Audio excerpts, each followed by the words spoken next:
$10, $100, $500, and $1,000. How would we spend that money on Magic the Gathering right now? We'll tell you. Yeah, this is for if you had money burning a hole in your pocket and somebody was like, you cannot spend that money on anything. You have to spend it on Magic the Gathering only. That's what this video is.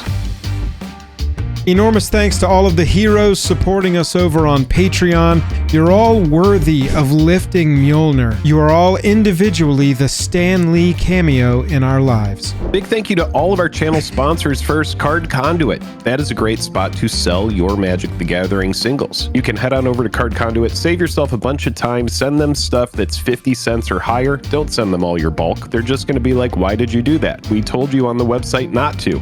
But if you have cards that are piling up, you don't need them, send them to Card Conduit. Take the cash you make over at Card Conduit and spend it at TCG Player. Let a lot of stores compete for your wallet by offering competing prices against each other. TCG Player, if you order over there right before you check out, click on our affiliate link. It's going to help us out at no extra cost to you. That's right. And also Drip Shop, where you're going to find us at least once a month, streaming, giving away whatever the newest, hottest product is. We're going to have auctions. We're going to be selling singles.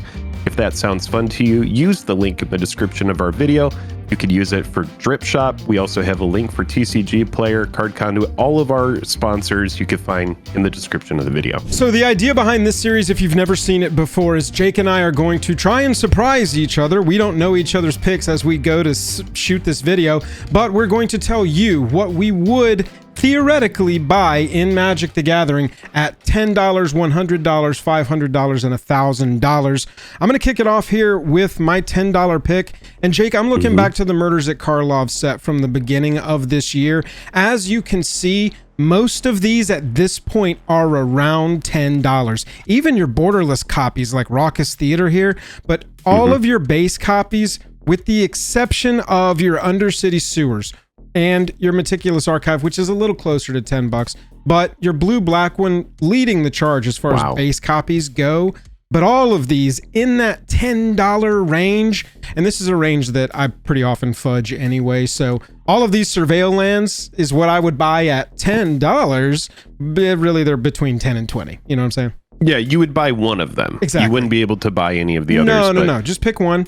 Good to go. No, that's fair. So I run Raucous Theater in Imskir. I run the green-black one in Underground Mortuary. Underground Mortuary. Then I also run the shadowy Backstreet in Carador. So those the green-black and the white-black one I run in Carador. These are great lands. They really are. Seriously. On my turn one, if I start off with a fetch land and I really have nothing else to do, I don't need that turn one play. I very oftentimes will start off by, on my opponent's end of turn, fetching for one of these just to like get the graveyard kind of stuff going. It's crazy. Yeah, it's replaced the Triome as that first turn fetch them up, unless you're just like, I absolutely need all 3 colors on turn 3 to cast my 3-cost commander. You know what I'm saying? That is really Triome is still a great one to fetch, for sure. But yeah, these are great. They came out in Murders. They're pretty much, other than Vein Ripper, like the cards that came out of that set. Yes. A lot of that set is very forgettable, sadly, but these are very good. And they gave us all 10 of them, which is pretty sweet. Yeah, so for my $10 level, this level has kind of turned into almost like a featured card for me, or like a card that I've really been enjoying. Yeah. I'm going to be honest, this card is massive. What is going on here for $5? And I know it's a little bit below our level, but I feel like it kind of works at the same time. Buy 2 of them. Sure. Right. There you go. Yeah, buy 2 of them. This card only appears in the pre-con and then also in the collector booster packs. You can get the extended art version. I'm sure that maybe in the sample pack you could get it as well, but that also only comes with the commander deck. The card is massive. Folks, it is something that I think a lot of players are going to wake up to the power level of it. Once you get that monstrosity online, this thing, whenever it attacks, blocks, or is the target of a spell, it is dealing that damage to each opponent. So if you're swinging at whoever is the worst on board after this thing is monstrous, not only is everybody taking 6, but then that player is going to take additional damage. And then if somebody wants to path it, for example, targeting, you're getting even more value out of it, and indestructible as well. And it's also an artifact that can go in any kind of deck. I was playing against some friends recently.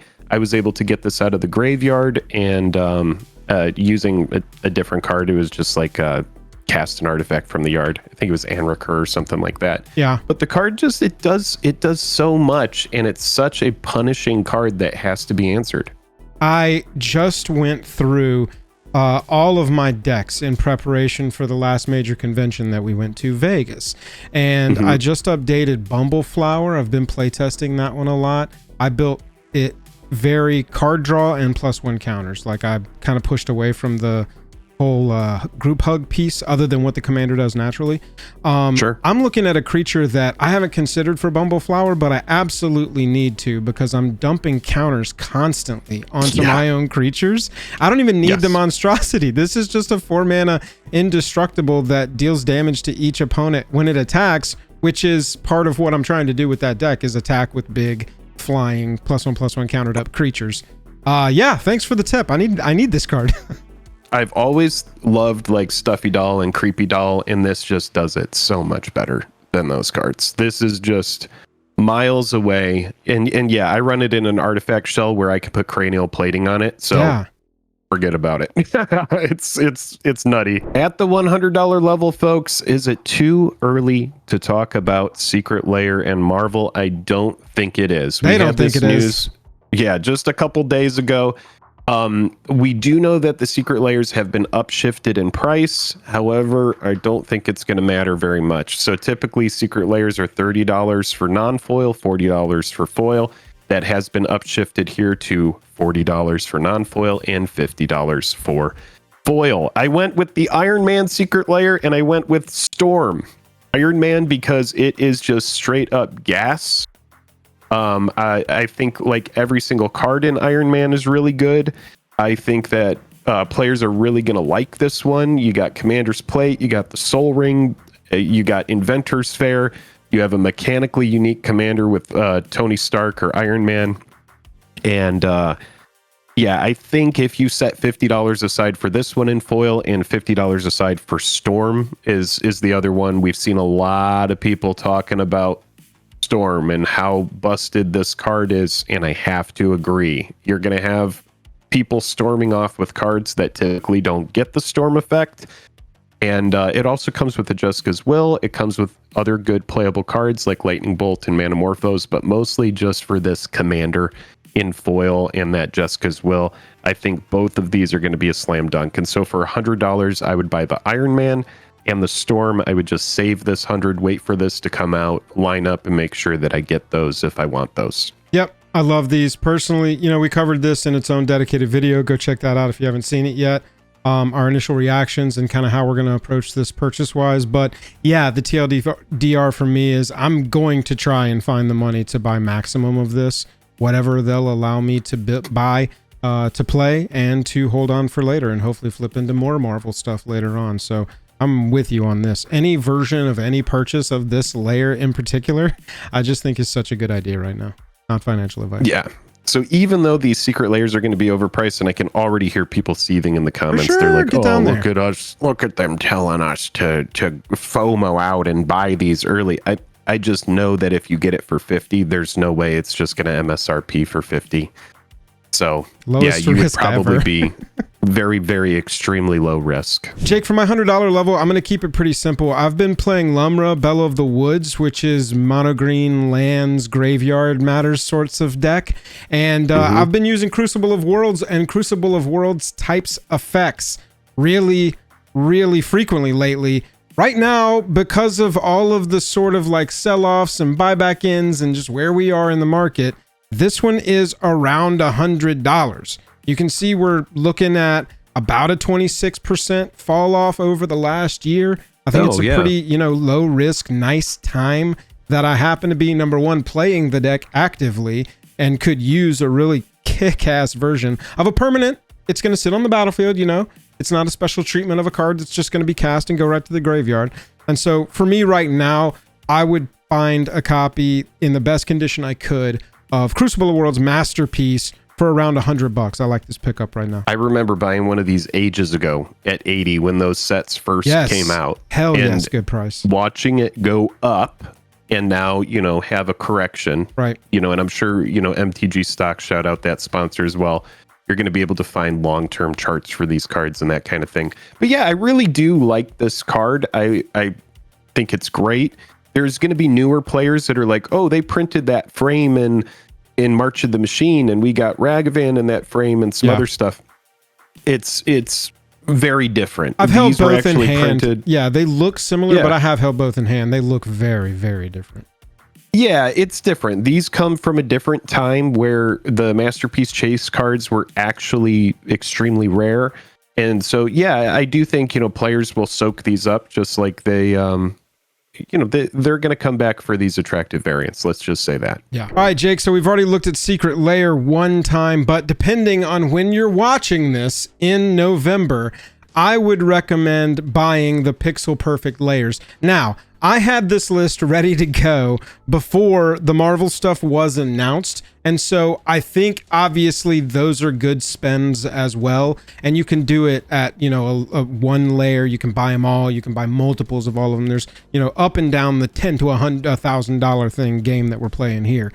Sure. Really like the Pixel Perfect layer even more now because I think that some attention of this has been put now on Marvel. I bet that there were people with $50 to $200 sitting there ready to go for Pixel Perfect 2024, and they decided when that Marvel stuff got announced, I'm gonna buy that instead because I do think the possibility of gains is most likely higher with Marvel just sort of flipping a coin on the stuff we've seen happen before with layers like these than there is with Pixel Perfect. However, I think that this one does really well over time. We showed in the full review of this one in that video that these past Extra Lives and these past individual sort of charity drops have done really well over time, never less than like 2x within a year or two, really. And so right now, you could get 5 of the foils and 5 of the non-foils at $449 before tax. So for my $500 level, this is sort of some for me and some as an arbitrage play. I would get 5 each of the foil and the non-foil Secret Lair Extra Life 2024. Yeah, just like really going in on that fierce guardianship kind of thing, like knowing that's going to be a really strong card, and then also the aesthetic of like Fibblethip being this cute little guy that people just love and has become very much like a mascot of Magic the Gathering. Yeah, it also has delayed Blast Fireball, which is cool, and then Mana Geyser, like you're saying, just all these Lightning Bolt again.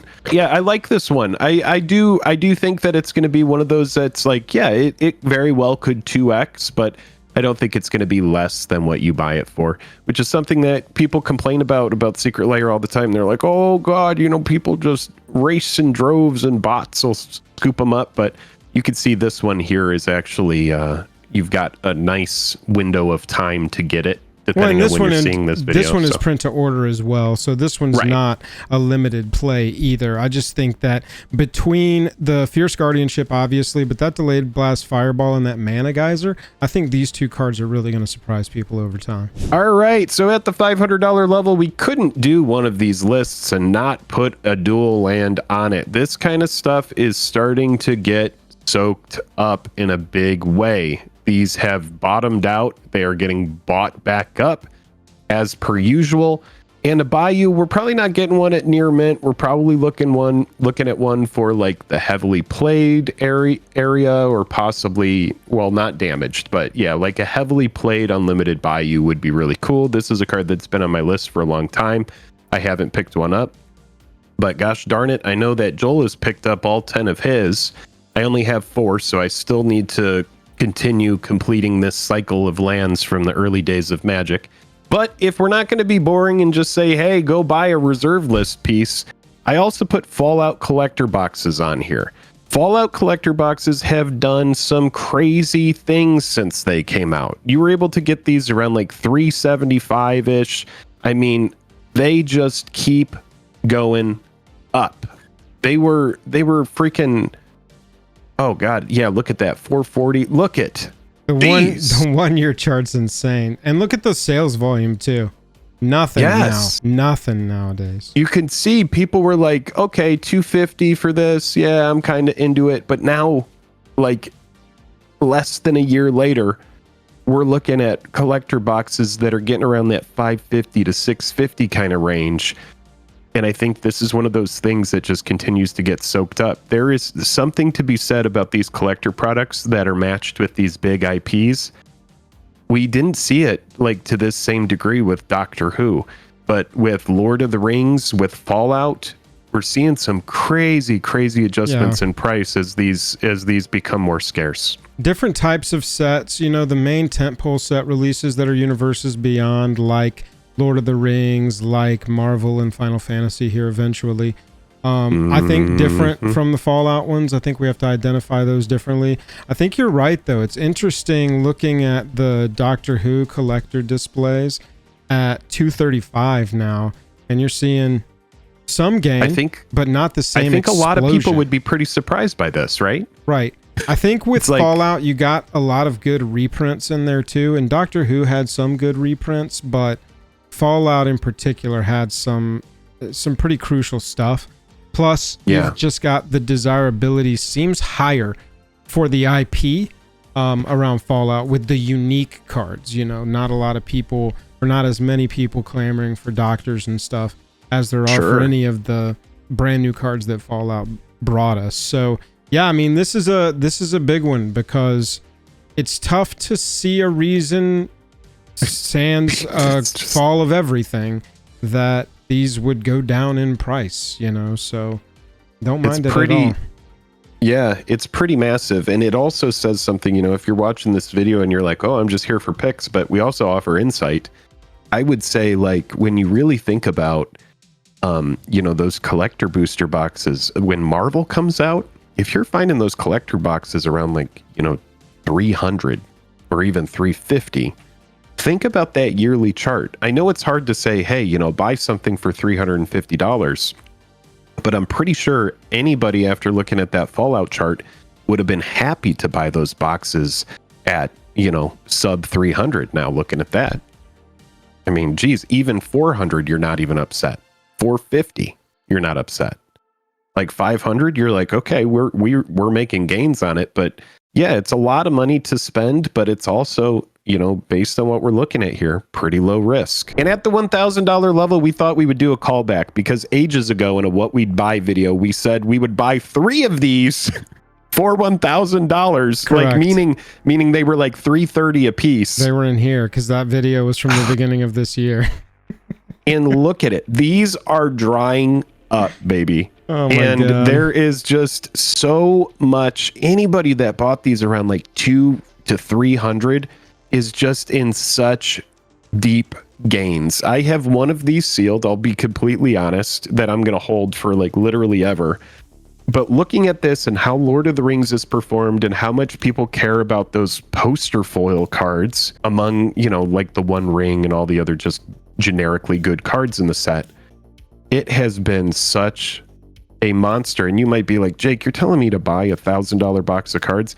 Yeah, man, I don't think it's done. I think it's going to be one of those things where it just continues to get soaked up and we see less and less of those boxes. It also has serialized cards in it. We've seen Wizards of the Coast kind of get to this zone where like the serialized cards, they're really figuring out what to do with those. The serialized in the special edition set are out of 100. And then the Lord of the Rings that Joel was just looking at there, these are out of, I believe, well, it depends based on if it was the Dwarven Ring, the Elven Ring, and all that. Right. They're kind of different. But when you have serialized cards that are actually rare versus the sets where they're just like, yeah, there's 500 of this card and 500 of this card, and we did, you know, 500 of pretty much every card that's rare. These are very different than that. And I do think that these boxes here being at relatively the beginning of the Universes Beyond push that Wizards of the Coast has done, I think these are going to be highly desirable for people. And when you have a box, let's just say this about the One Ring poster foil serialized, when you have a box that costs $1,000 that has a chance at finding a card that, you know, Gen Mint out of the out of the pack is going to be 10,000 plus for one of those poster foil one rings. That says so much to me. Like, that is just like, man, we got some serious potential heat in these boxes. It's crazy to me, and I think supports your this is $1,000 box, and I get that, but I don't think that it's done growing, is the fact that the base set one is just following it right up. It's just catching up. Yeah, it ain't slowing down. It's not leveling off. People want this stuff, and people aren't going to stop wanting this stuff. I think they want that soul ring from there, and they want the poster foils from the other one. Yeah, I mean, it's kind of crazy how high these are going, but yeah, I mean, I'm with you. And honestly, Jake, your pick goes right into my pick. So for my $1,000 pick, Jake, and I think this highlights the difference between us in the style of collector that we are. I did the math. If you buy one each of every single non-serialized borderless poster card in non-foil, it comes out to $950. Wow. And so right now, if you go buy a One Ring, a Sauron, a Tom Bombadil, a Mount Doom, all the way down to the least expensive one, which currently is Hugh the Entwood borderless poster version for around $8. If you get one each of all of those, you will have spent $950 according to the math. And you will have yourself a full set of near mint borderless poster cards from this set. Because, Jake, I agree with you, and this is why I said it led right in. This is a set of cards that are always going to be desirable. I think that together, protected, they are worth even more. Hey, here's the entire set of borderless poster cards. Little convenience fee on top of that, you know? And so right now, just to sort of like, for me, if I was going to spend $1,000 to be like, all right, what do I want from the Lord of the Rings stuff before it's just too late to worry about it, before I just need to move on, I would get a full set of the borderless poster cards, just under $1,000. And you know, how lucky you get, go get them graded, spend a couple extra $100 getting everything done. Got yourself a full graded set of borderless posters. I love these cards. I think they're great. Yeah. I don't even think you need to grade them. I think you can just get them and hold them and sit on them. And yeah, it's one of those things where you buy them and forget about it and come back to it in like 5 or 10 years and go, holy shit, this is worth, double or triple that value. I think that this set in particular is just about the collectability. I'm not getting these because of their playability or anything like that. Sure. This is a collectible set of cards, and that's how I'm approaching this major purchase here. That's what I would do at my $1,000 level. Yeah. Yeah, I like that pick. I like it a lot. Let us know down in the comments what you would pick at each individual level. We read all of the comments, and a lot of them make us laugh. So get down there and let us see what you've got. If you've seen your name scrolling here in the middle, you're supporting our Patreon over at the $10 level or higher, and you got a free pack of Dragon Shield sleeves with our custom channel art on them. You watching, if you're not a member, you could get those. Just go join. Yeah, we really appreciate all of our patrons, and thank you so much to all of the subscribers here on YouTube that just support us by letting us borrow their eyeballs to watch these videos. We really appreciate you.